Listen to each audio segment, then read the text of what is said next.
PTI YouTubers ने dollars कमाने के चक्कर में इमरान खान को नए अंदाज से बेचने का फैसला कर लिया। इमरान खान दजाल बनने वाला है, यानी उसकी एक आंख कानी हो रही है, वो नबीना हो जाएगा, ऐसे दावे किए जा रहे हैं। 8 फरवरी से पहले या रमज़ान तक अलीमा खान भी अडयाला की बासी बनने जा रही हैं। लोच तलन तो बाज आ जाओ, अगर तुसी लोच तलिया 50 लाख भी होएगा जुर्माना, 7 साल अंदर भी जाओगे तो तुसी बढ़ जाओगे। बोलूँ मैं पाक रब के बबरकत नाम से जिसके हाथ में मेरी जान है, जो मेरी सोच से बढ़कर मुझ पर मेहरबान है। दोस्तों, पीटीआई यूट्यूबर्स ने डॉलर्स कमाने के चक्कर में इमरान खान को नए अंदाज से बेचने का फैसला कर लिया। अब ये सारे मिलकर दावा कर रहे हैं कि इमरान खान दजाल बनने वाला है, यानी उसकी एक आंख कानी हो रही है, वो नबीना हो जाएगा, ऐसे दावे किए जा रहे हैं।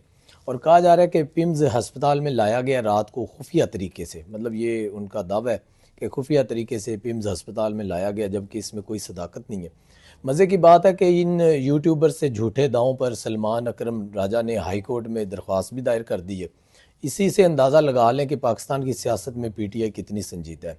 मतलब इनकी संजीदगी का आप ये अंदाज़ा लगा लें कि हक़ाइक़ से जिसका कोई ताल्लुक़ नहीं होता, तो इस तरह की बातें, इस तरह का प्रोपोगेंडा करते हैं कि लोगों को गुमराह किया जाए। और ये सब जो कड़ियाँ मिलती हैं ना, ये 8 फरवरी से मिलती हैं कि जो 8 फरवरी को ये 9 मई पार्ट 2 करना चाहते हैं, तो ये सारी कड़ियाँ जाकर उसी से मिलेंगी। लेकिन ऐसा कुछ नहीं होगा, अल्लाह खैर करेगा। तमाम इदारे मुतहर्रिक हैं और तमाम इदारे अपनी तैयारी करके बैठे हैं, तो इनको पता चलेगा कि 8 फरवरी को हम अगर बाहर भी ये निकल जाएँ तो आप देखेंगे कि पाकिस्तान की तारीख़ में इतना बड़ा जो ऑपरेशन नहीं हुआ होगा, जिस तरह से इन्होंने जो अपनी स्टेट को चैलेंज किया हुआ है और स्टेट को यरगमाल बनाने की प्लानिंग की हुई है। तो इनको ना को चने ना चबवाए हुकूमत ने, इस्टेब्लिशमेंट ने, तो ये पता चलेगा पूरी कौम को कि ये इनके साथ होता क्या है। तो आज मंगल है, अडयाला में मुलाकातों का दिन है। अभी तक अडयाला के बाहर कोई भी नहीं पहुंचा था। अलीमा खान तब पहुंचती है जब मुलाकात का वक्त ख़त्म हो जाता है, यानी ये लोग आते ही तमाशा लगाने हैं। मतलब मुलाकात का वक्त ख़त्म होने पे ये पहुंचते हैं ताकि कहें कि जी हमारी मुलाकात नहीं करवाई जा रही, ताकि प्रोपोगेंडा थोड़ा सा ज़्यादा मुनज़्ज़म तरीके से आगे बढ़े, फैले, लोगों को इंतशार की तरफ कायल किया जाए कि देखें जी बहनों को नहीं मिलवाया जा रहा। तो ये हमेशा तब पहुंचती हैं जब 2-3 बज जाते हैं, 4 बज जाते हैं, 4 बजे मुलाकातों का वक्त भी ख़त्म हो जाता है, तो तब जाकर ये मसूफ़ा वहाँ पर आती हैं।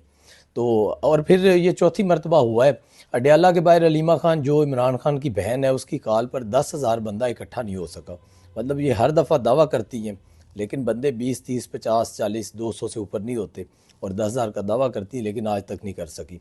बहरहाल खबर ये भी है कि 8 फरवरी से पहले या रमज़ान तक अलीमा खान भी अडयाला की बासी बनने जा रही हैं, तो उनको भाई के करीब ही रखा जाए ताकि वो भाई के पास चली जाएंगी।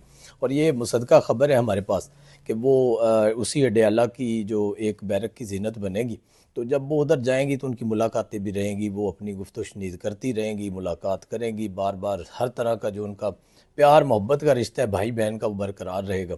ये जो बाहर बैठ के प्रोपोगेंडा करना है ना, वो कम से कम ख़त्म हो जाएगा। तो अलीमा खान पर इंसदाद दहशतगर्दी की अदालत में केस चल रहा है, और ये केस 26 नवंबर का है। दहशतगर्दी के मुकदमे में अगर सज़ा हुई तो अलीमा खान को इमरान खान वाली सहूलत भी नहीं मिलेगी, क्योंकि वो ना तो फर्स्ट लेडी थी, तो ना ही वो कोई MNA रही हैं, ना वो साबिक कोई वज़ीर रही हैं, ना वो गवर्नर रही हैं, ना वो सदर, कुछ भी नहीं रही। तो उनको एक आम कैदी वाली सहूलियात मिलेंगी जो उनको मिलनी चाहिए।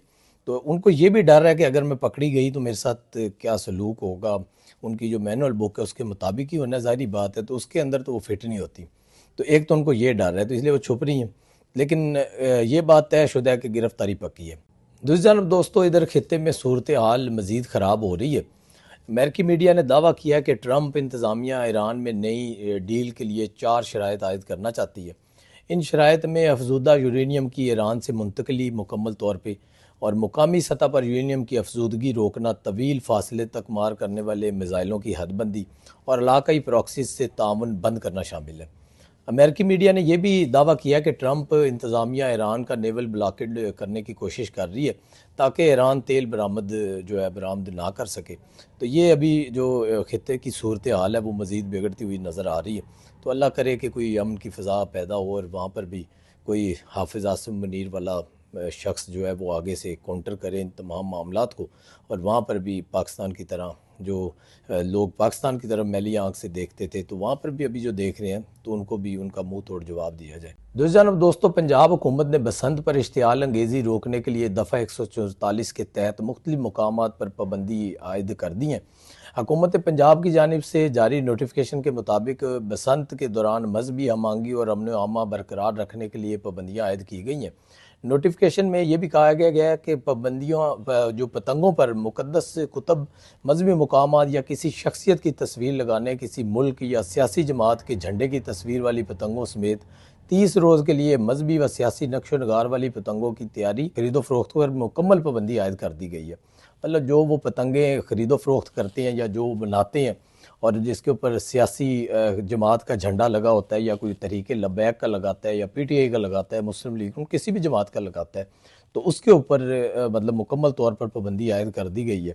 और नोटिफिकेशन के मुताबिक बसंत के दौरान बगैर तस्वीर यकरंगी या कसीर रंगी गुदा जो है वो पतंग इस्तेमाल करने की इजाज़त होगी।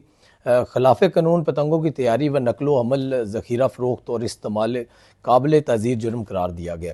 तो ये एक उसका जो आपको पता है जो बनाया है, बिल पास हुआ था, उसके बाद ये उसकी जो डिटेल है वो भी अब आ गई है, ताकि जो लोग अपने घरों के अंदर वो स्लेश वाली और उसके अंदर शीशा कांच पिसाई करके मुख्तलिफ़ चीज़ों से वो डोर बनाते हैं, तो उसके ऊपर भी पाबंदी है।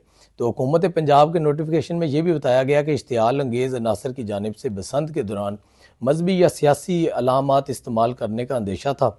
दफ़ा 144 के तहत फौरी नाफिजुल अमल और कानून नाफिज करने वाले इदारों को सख्त कार्रवाई की हिदायत की गई हैं, क्योंकि लोग बाज नहीं आते। अगर आपको कोई एक एक्टिविटी या एक आपको कोई तफरी का एक मौका दिया जा रहा है पंजाब हुकूमत की तरफ से, मरीम सरकार की तरफ से, तो लोगों को भी ये चाहिए कि वो उसका ख्याल रखें, जो उसका एक मेकनिज़म बनाया गया है, उसकी एक तरीक़ाकार बनाया गया, उसको फॉलो करें, ताकि वो इंसानी जानों का ज़िया ना हो और किसी के उसके अंदर ना तो वो कोई किसी का उसके अंदर कोई रोज़ी रोटी है, ना तो किसी का उसके अंदर कोई ज़ाती मकसद है। एक लोगों के लिए तफरी का इंतज़ाम किया गया, तो उसको एक इतने सालों बाद बहाल किया गया, तो अब लोगों को भी चाहिए कि उसको वो फॉलो करें और उसका ख्याल रखें। दूसरी जानब तर्जमान महकमा दाखिला पंजाब का कहना है कि हुकूमत ने लाहौर में 6-8 फरवरी महफूज बसंत की मशरूत इजाज़त दी है। हुकूमत पंजाब ने महफूज बसंत की इजाज़त एक तफरी त्यौहार के तौर पर दी है। मतलब वो इजाज़त कोई किसी के कहने पर नहीं हुई कि वो ना तो कोई मरीम नवाज शरीफ का शौक़ है, ना किसी और का शौक़ है, तो वो एक तफरी त्यौहार के तौर पर उसको बहाल किया गया और उसका एक मेकनिज़म बना दिया गया ताकि लोग उसको फॉलो करें, किसी की इंसानी जान का नुकसान ना हो और सूबे का अमन व अमान जो है वो कायम रहे, लाहौर का अमन कायम रहे, लाहौर में रोशनियाँ कायम रहें। जिस तरह से अभी लाहौर का पहिया चल रहा है रोशनी का, उसी तरह चलता रहे। बसंत के मौका पर किसी किस्म की कानून शिकनी की इजाज़त नहीं दी जाएगी। ये इस दफ़ा सख्ती से इसके ऊपर अमल होगा और कोई भी ये मत समझे कि अगर वो किसी से फ़ोन करवा लेगा या वो कोई गलत कर रहा है किसी MPA से, मिनिस्टर से या किसी ब्यूरोक्रेसी से, वो फ़ोन करवा कर बच जाएगा। इसके ऊपर वज़ीर आला पंजाब मरीम नवाज शरीफ ने सख्त एक्शन लिया है कि इंसानी जान के जहाँ पर खदशा है और इस तरह की लॉ एंड ऑर्डर की जो सिचुएशन है उसके ऊपर किसी किस्म की सिफारिश या किसी जगह पे पता चल गया, सिफारिश करने वाला भी रगड़े में आएगा। अमन व अमान को बरकरार रखने और आवाम के मजहबी जज्बात के एहतराम के लिए पाबंदियाँ आयद की हैं। धाती तार, नायलों और शीशे से लेपशुदा डोर के इस्तेमाल पर मुकम्मल पाबंदी है, जबकि ख़तरनाक डोर और पतंगों की तैयारी, नकलो अमल, ज़ख़ीरा फ़रोख्त और इस्तेमाल ममनू है। तर्जमान महकमा दाखिला के मुताबिक मुकर्रर तारीख से कबल पतंगबाजी पर 5 साल कैद और 20 लाख रुपए तक जुर्माने की सज़ा हो सकती है। तो 5 साल कैद जब इंसान को समझ आ जाए कि वो किसी की सिफारिश से भी नहीं मैं बचूंगा और 20 लाख रुपए जुर्माना मुझे अदा करना पड़ेगा, तो मेरे ख्याल में जब उनको पता होगा कि कानून जो है वो सख्त, अपना जो हाथ उनका सख्त है और किसी की सिफारिश या किसी ब्यूरोक्रेसी की सिफारिश से मेरी जान बख्शी नहीं होगी, तो मेरे ख्याल में वो आवाम को भी इसके ऊपर अमल करने के लिए अपना एहतसाब करना पड़ेगा। जुर्माने की सज़ा भी हो सकती है। ममनू मवाद की तैयारी या फ़रोख्त में मुलव्वस अफराद को 7 साल कैद और 50 लाख रुपए तक जुर्माना हो सकता है। मतलब कि अगर कोई वही जो शीशे वाली डोर है वो बनाता है, उसके ऊपर जो लिपाई करते हैं डोर की, तो वो बनाता है, या कोई पतंगे इस तरह की बनाता है या उसकी फ़रोख्त करता है, तो उसको 7 साल कैद और 50 लाख रुपए जुर्माना होगा। तो ये इतने तो पैसे नहीं कमाते। अगर इनको जब ये समझ आ जाएगी, ये घर घर तक मैसेज पहुंच जाएगा कि इसकी सज़ा कितनी है और कल को मुझे क्या, मेरे घर वालों को, मेरी फैमिली को किस तरह से सफ़र करना पड़ेगा, तो मेरे ख्याल में ये जो बसंत का त्यौहार है वो खुशियों से मनाया भी जाएगा और उसका एक अच्छी एक्टिविटी होगी और आने वाले सालों में वो फिर बाकी ज़िला में बाकी जगहों पर भी उसका इनेकाद होता रहेगा और लोगों को एक तफरी का जो मौका मिलेगा और लोग इससे बड़ा खुश होंगे और फैमिलियाँ अपना इंजॉय करेंगी, बहुत अच्छा दिन गुजारेंगी। तो जब उनको ये पता लगा कि इसकी सज़ा इतनी है, तो मेरे ख्याल में तो इस तरह कुछ नहीं होगा। और मरीम सरकार जो आपको पता है कि वो इसके ऊपर सख्ती से अमल करवाती हैं और पूरी ब्यूरोक्रेसी हरकत में है। इस टाइम वो देख रही है कि किसी जगह पर भी कोई इस तरह की शवाहिद मिले, वो डिप्टी कमिश्नर लाहौर हो या वो CPO हो या वो हमारे DIG ऑपरेशन हो, तमाम सुबह से शाम तक इसके ऊपर नज़र रखे हुए हैं। तो उनकी जो नज़र है वो हुकाम की नज़र है। तो तमाम जो लोगों को ये एडवांस में बताया जा रहा है कि ऐसी कोई हरकत ना करें कि आप जो उस त्यौहार के अंदर अपना लुच तलन तो बाज आ जाओ। अगर तुसी लुच तलिया 50 ਲੱਖ भी होएगा जुर्माना, 7 साल अंदर भी जाओगे तो तुसी वड़ जाओगे।